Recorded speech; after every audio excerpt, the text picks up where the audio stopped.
Hello student, তোমরা কেমন আছো? আশা করি তোমরা সকলেই ভালো আছো। প্রতাপ একাডেমি কোচিং পরিবারে তোমাদেরকে সকলকেই স্বাগত জানাই। তোমরা যারা একাদশ শ্রেণীর ছাত্রছাত্রী রয়েছো, তোমাদের জন্য একেবারে আমি শেষ মুহূর্তে নিয়ে চলে এসেছি এডুকেশন বা শিক্ষাবিজ্ঞানের গুরুত্বপূর্ণ প্রশ্নগুলি। কেন বলছি? কারণ আজকের এই ভিডিওতে লাস্ট মিনিট সাজেশন কিন্তু আমি তুলে ধরবো 2 মার্কস, 5 মার্কস ও 10 মার্কসের গুরুত্বপূর্ণ প্রশ্নগুলি প্রথম অধ্যায় থেকে দ্বিতীয় অধ্যায় থেকে তৃতীয় অধ্যায় চতুর্থ অধ্যায় পর্যন্ত।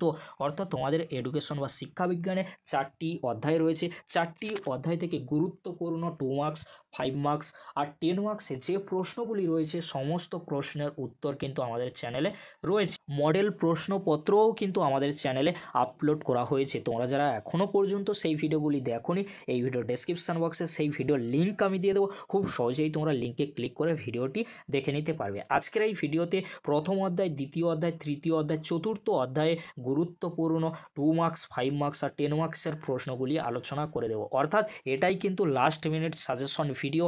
একেবারে শেষ মুহূর্তে তোমাদের জন্য নিয়ে চলে এসেছি এডুকেশন বা শিক্ষাবিজ্ঞানে গুরুত্বপূর্ণ 2 মার্কস, 5 মার্কস ও 10 মার্কসের প্রশ্নগুলি। চলো গুরুত্বপূর্ণ প্রশ্নগুলি আমরা দেখে নেব। প্রথমে তোমরা দেখে নাও প্রথম অধ্যায় শিক্ষা ও মনোবিজ্ঞান।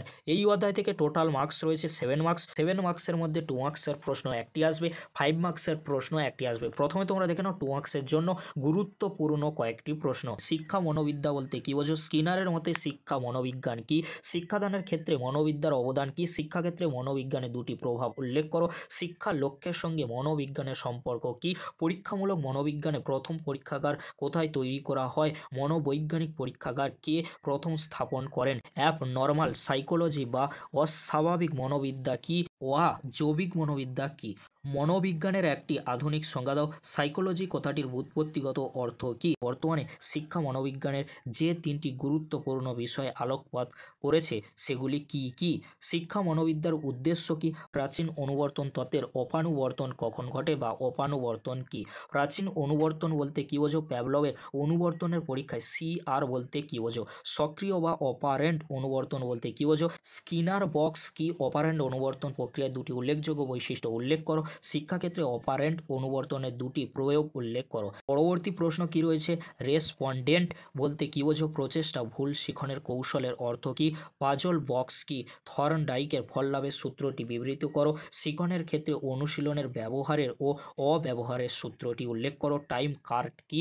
গেস্টাল মতবাদ কি? গেস্টাল তত্ত্বের মূল নীতি কি? প্রকৃত পর্যবেক্ষণ কি? নিয়ন্ত্রিত পরীক্ষণ কি? পরীক্ষণে প্লেসবো প্রভাব কি?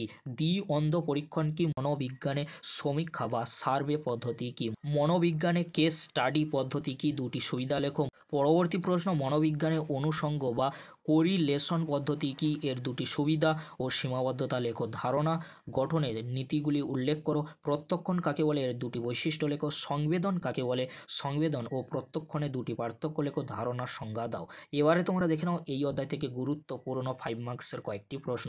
মনোবিজ্ঞান কিভাবে শিক্ষার বিভিন্ন ক্ষেত্রকে প্রভাবিত করে তা ব্যাখ্যা করো। প্রশ্নটি ঘুরিয়ে আসতে পারে। শিক্ষার সঙ্গে মনোবিজ্ঞানের সম্পর্ক আলোচনা করো। শিক্ষা ও মনোবিজ্ঞানের মধ্যে পার্থক্য উল্লেখ করো। শিক্ষা মনোবিজ্ঞানকে কি একটি স্বতন্ত্র বিষয় বলা যায়? এই প্রসঙ্গে শিক্ষা মনোবিজ্ঞানের বৈশিষ্ট্যগুলি আলোচনা করো। পর্যবেক্ষণ পদ্ধতি কি? এর শ্রেণীবিভাগগুলি উল্লেখ করো। বিভিন্ন ধরনের পর্যবেক্ষণ পদ্ধতির সংজ্ঞা দাও। পরবর্তী প্রশ্ন কি রয়েছে? শিক্ষা মনোবিজ্ঞানের গুরুত্ব বা প্রয়োজনীয়তা আলোচনা করো। শিক্ষা মনোবিজ্ঞানের প্রকৃতি আলোচনা করো। আচরণবাদের প্রকৃতি বা বৈশিষ্ট্যগুলি কি তা লেখো। শিক্ষাক্ষেত্রে প্রাচীন অনুবর্তনের উপযোগিতা লেখো। অথবা যে প্রশ্নগুলি রয়েছে তোমরা দেখে নাও। প্যাভলোভীয় পরীক্ষা আলোচনা করো এবং প্রাচীন অনুবর্তন প্রক্রিয়ার বৈশিষ্ট্য আলোচনা করো। থর্নডাইকের শিখনের মুখ্য সূত্র 3টি লেখো। শিক্ষাক্ষেত্রে যে কোনো দুটি মূল সূত্রের গুরুত্ব আলোচনা করো। এবারে তোমরা দেখে নাও দ্বিতীয় অধ্যায় বৃদ্ধি ও বিকাশ, অর্থাৎ ইউনিট 2 থেকে গুরুত্বপূর্ণ 2 মার্কসের আর 10 মার্কসের প্রশ্নগুলি তোমরা দেখে নাও। তার আগে তোমাদেরকে বলে রাখি এই অধ্যায় থেকে টোটাল মার্কস রয়েছে 14 মার্কস। 14 মার্কসের মধ্যে 2 মার্কসের প্রশ্ন দুটি থাকবে আর 10 মার্কসের মার্কসের প্রশ্ন একটি থাকবে। প্রথমে তোমরা 2 মার্কসের জন্য গুরুত্বপূর্ণ কয়েকটি প্রশ্ন দেখে নাও। ফার্স্ট প্রশ্ন, বিকাশ বলতে কী বোঝো, এর দুটি বৈশিষ্ট্য লেখো। কৈশোরে দুটি সামাজিক চাহিদার উল্লেখ করো। শৈশবে দুটি বিকাশমূলক বৈশিষ্ট্য উল্লেখ করো। কৈশোর বলতে কী বোঝো, এই কালকে কেন ঝড় ঝঞ্ঝার ও দুঃখ কষ্টের কাল বলা হয়। পরবর্তী প্রশ্ন, বৃদ্ধি কাকে বলে, এর শর্তগুলি উল্লেখ করো এবং বৃদ্ধি দুটি বৈশিষ্ট্য লেখো। বাল্যকাল কাকে বলে, বৃদ্ধি ও বিকাশের সম্পর্ক আলোচনা করো। কৈশোর বা বয়ঃসন্ধিকালে দুটি করে সামাজিক, দৈহিক ও মানসিক বিকাশ আলোচনা করো। কৈশোরের চাহিদাগুলি কি কি তা লেখো। পরবর্তী প্রশ্ন, প্রাথমিক শিক্ষা কাকে বলে, এই শিক্ষার লক্ষ্য বা উদ্দেশ্য কি। শৈশব বলতে কী বোঝো, পরিবেশ বলতে কী বোঝো। বংশগতি কাকে বলে, শিশুর বিকাশের ওপর বংশগতি ও পরিবেশের প্রভাব লেখো। এবারে তোমরা দেখে নাও দ্বিতীয় অধ্যায় থেকে গুরুত্বপূর্ণ 10 মার্কসের কয়েকটি প্রশ্ন। ফার্স্ট প্রশ্ন কি রয়েছে, বৃদ্ধি ও বিকাশের মধ্যে পার্থক্য লেখো। বৃদ্ধি ও বিকাশের সম্পর্ক কি। শৈশব বলতে কী বোঝো, শৈশবের বিকাশমূলক বৈশিষ্ট্যগুলি আলোচনা করো। বিকাশ কাকে বলে, এই প্রক্রিয়ার বৈশিষ্ট্যগুলি কি কি। শৈশবকালে সামাজিক ও প্রাক্কবিক বিকাশ কিভাবে গড়ে ওঠে। পরবর্তী প্রশ্ন কি রয়েছে তোমরা দেখে নাও। বাল্যকাল বলতে কী বোঝো, বাল্যকালের বিকাশগত বৈশিষ্ট্য ও উদ্দেশ্যগুলি লেখো। বাল্যকালে শিশুদের কি কি চাহিদা দেখা যায় তা বিস্তারিতভাবে আলোচনা করো। কৈশোরকালের চাহিদা ও বিকাশগত বৈশিষ্ট্যগুলি আলোচনা করো। জীবন বিকাশের বিভিন্ন স্তরগুলি আলোচনা করো। বিকাশের ক্ষেত্রে বাবা মা ও বিদ্যালয়ের ভূমিকা আলোচনা করো। এই প্রশ্নগুলি 10 মার্কস ও 2 মার্কসের জন্য অত্যন্ত গুরুত্বপূর্ণ দ্বিতীয় অধ্যায় থেকে। এবারে তোমরা দেখে নাও তৃতীয় অধ্যায়। তৃতীয় অধ্যায় কি রয়েছে, প্রাচীন, মধ্য ও প্রাক স্বাধীনতা যুগের শিক্ষা। এই অধ্যায় থেকে গুরুত্বপূর্ণ যে প্রশ্নগুলি রয়েছে তোমরা দেখে নাও। তার আগে তোমাদেরকে বলে রাখি, চ্যাপ্টার 3 অর্থাৎ তৃতীয় টোটাল মার্কস রয়েছে 12 মার্কস। 12 মার্কসের মধ্যে তোমাদের প্রশ্ন প্যাটার্ন কেমন রয়েছে, এই অধ্যায় থেকে টোটাল 12 মার্কসের মধ্যে একটি 2 মার্কসের প্রশ্ন আসবে আর 10 মার্কসের একটি প্রশ্ন আসবে। প্রশ্নগুলি তোমরা দেখে নাও। প্রথমে তোমরা দেখে নাও 2 মার্কসের জন্য গুরুত্বপূর্ণ কয়েকটি প্রশ্ন। ফার্স্ট প্রশ্ন কি রয়েছে, বৌদ্ধ শিক্ষা ব্যবস্থার গুরুত্বপূর্ণ বৈশিষ্ট্য ও লক্ষ্য উল্লেখ করো। প্রাচীন যুগের বৈদিক শিক্ষা দুটি বৈশিষ্ট্য লেখো। প্রব্রজ্জা কি, সমাবর্তন কি, অপরাবিদ্যা কি। পরাবিদ্যা অবশ্যই তোমরা দেখে রাখবে। অষ্টাঙ্গিক মার্গের 8টি বিষয় কি কি। উপনয়ন কি। বৈদিক শিক্ষা ব্যবস্থায় শিক্ষকের দুটি গুণ লেখো। 4টি আর্য সত্য কি কি। মাদ্রাসা শিক্ষার উদ্দেশ্য লেখো। মক্তব্য কি। চতুরাশ্রম প্রথা কি। পরবর্তী প্রশ্ন, ব্রাহ্মণ্য শিক্ষায় পরীক্ষা পদ্ধতি কিরূপ ছিল। ব্রাহ্মণ্য শিক্ষা দুটি লক্ষ্য লেখো। ব্রাহ্মণ্য শিক্ষা ব্যবস্থার সীমাবদ্ধতা বা ত্রুটিগুলি লেখো। ভারতে ইসলামীয় শিক্ষা ব্যবস্থার বৈশিষ্ট্য ও লক্ষ্যগুলি এবং সীমাবদ্ধতা বা ত্রুটিগুলি লেখো। মধ্যযুগের ইসলামিক শিক্ষার প্রতিষ্ঠান হিসেবে মাদ্রাসার ভূমিকা লেখো। কার্জনের শিক্ষানীতির বৈশিষ্ট্য লেখো। নারী শিক্ষা বিষয়ে কার্জনের নীতিগুলি কি কি। প্রাথমিক শিক্ষা ও উচ্চ শিক্ষা বিষয়ে কার্জনের নীতিগুলি কি কি। মাধ্যমিক শিক্ষা বিষয়ে কার্জনের নীতিগুলি কি কি। 1813 খ্রিস্টাব্দের চার্টার অ্যাক্টের গুরুত্ব লেখো।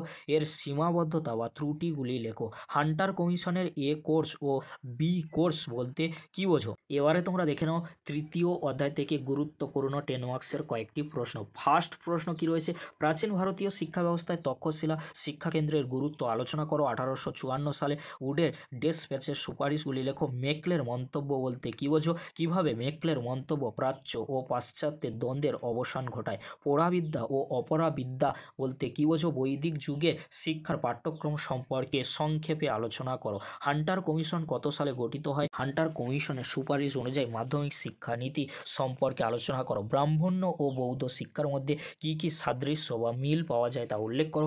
ব্রাহ্মণ্য শিক্ষার সঙ্গে বৌদ্ধ শিক্ষার পার্থক্যগুলি উল্লেখ করো। বৌদ্ধ শিক্ষা ব্যবস্থার বৈশিষ্ট্যগুলি সংক্ষেপে আলোচনা করো। ব্রাহ্মণ্য যুগের শিক্ষার বৈশিষ্ট্যগুলি সংক্ষেপে লেখো। নালন্দা বিশ্ববিদ্যালয়ের বিষয়ে একটি সংক্ষিপ্ত টিকা লেখো। অথবা যে প্রশ্নগুলি রয়েছে তোমরা দেখে নাও। পরবর্তী যে প্রশ্নটি রয়েছে, জাতীয় শিক্ষা বলতে কী বোঝো। জাতীয় শিক্ষা আন্দোলনের উদ্দেশ্য কী ছিল। পরবর্তী প্রশ্ন অর্থাৎ এই অধ্যায় থেকে অর্থাৎ তৃতীয় অধ্যায় থেকে লাস্ট প্রশ্ন কি রয়েছে 10 মার্কসের জন্য, 1813 খ্রিস্টাব্দের চার্টার অ্যাক্টের গুরুত্ব ও সীমাবদ্ধতা সংক্ষেপে আলোচনা করো। লর্ড কার্জনের শিক্ষানীতি সংক্ষেপে আলোচনা করো। স্যাডলার কমিশনের প্রধান প্রধান সুপারিশগুলি বিশ্লেষণ করো। সার্জেন্ট পরিকল্পনা সংক্ষেপে আলোচনা করো। অথবা এই প্রশ্নটি অনেক সময় ঘুরিয়ে আসতে পারে, সার্জেন্টের রিপোর্টের সুপারিশগুলি সংক্ষেপে লেখো। এই প্রশ্নগুলি তোমরা 10 মার্কস ও 2 মার্কসের জন্য ভালো করে দেখে যাও। অবশ্যই তোমরা তৃতীয় অধ্যায়টি নিয়ে চিন্তামুক্ত থাকবে। এবারে আমরা দেখে নেব চতুর্থ অধ্যায়। চতুর্থ অধ্যায়ের নাম রয়েছে ভারতীয় শিক্ষায় প্রখ্যাত সমাজ সংস্কারকদের অবদান। এই অধ্যায়টি সংক্ষিপ্ত অধ্যায়, বাট এই অধ্যায় থেকে যে প্রশ্নগুলি গুরুত্বপূর্ণ রয়েছে 2 মার্কসের জন্য 5 মার্কসের জন্য অবশ্যই আলোচনা করে দেবো। তার আগে তোমাদেরকে বলে রাখি এই অধ্যায় থেকে টোটাল মার্কস রয়েছে 7 মার্কস। 7 মার্কসের মধ্যে 2 মার্কসের প্রশ্ন একটি থাকবে, 5 মার্কসের প্রশ্ন একটি থাকবে। চলো গুরুত্বপূর্ণ প্রশ্নগুলি আমরা দেখে নেব। প্রথমে তোমরা দেখে নাও 2 মার্কসের জন্য গুরুত্বপূর্ণ কয়েকটি প্রশ্ন। নারী শিক্ষার প্রসারে বেগম রোকেয়া, রাজা রামমোহন রায়, সাবিত্রীবাই ফুলের অবদান লেখো। রাজা রামমোহন রায়ের মতে শিক্ষার মূল লক্ষ্য কী ছিল? সতীদাহ প্রথা নিবারণে রাজা রামমোহন রায়ের অবদান লেখো। প্রাথমিক শিক্ষা প্রসারে বিদ্যাসাগরের অবদান আলোচনা করো। নেক্সট প্রশ্ন কি রয়েছে? স্ত্রী শিক্ষা প্রসারে বিদ্যাসাগরের অবদান আলোচনা করো। বাল্য বিবাহ ও বহু বিবাহ নিবারণে রাজা রামমোহন রায়ের ভূমিকা কী ছিল? রাজা রামমোহন রায়ের দুটি সমাজ সংস্কারমূলক কর্মসূচি উল্লেখ করো। নেক্সট প্রশ্ন কি রয়েছে? নারী শিক্ষা সম্পর্কে বিবেকানন্দের অভিমত লেখো। জনশিক্ষায় রাজা রামমোহন রায়ের অবদান লেখো। পাশ্চাত্য শিক্ষা বিস্তারে রাজা রামমোহন রায়ের ভূমিকা লেখো। এবারে তোমরা দেখে নাও চতুর্থ অধ্যায় থেকে গুরুত্বপূর্ণ 5 মার্কসের কয়েকটি প্রশ্ন। শিক্ষাক্ষেত্রে রাজা রামমোহন রায়ের অবদান সংক্ষিপ্তভাবে আলোচনা করো। প্রশ্নটি অনেক সময় ঘুরিয়ে আসতে পারে। জনশিক্ষা ও নারী শিক্ষা বিস্তারে রামমোহন রায়ের অবদান লেখো। স্বামী বিবেকানন্দের শিক্ষা চিন্তা বিষয়ে আলোচনা করো। প্রাথমিক শিক্ষা ও স্ত্রী শিক্ষা প্রসারে বিদ্যাসাগরের অবদান আলোচনা করো।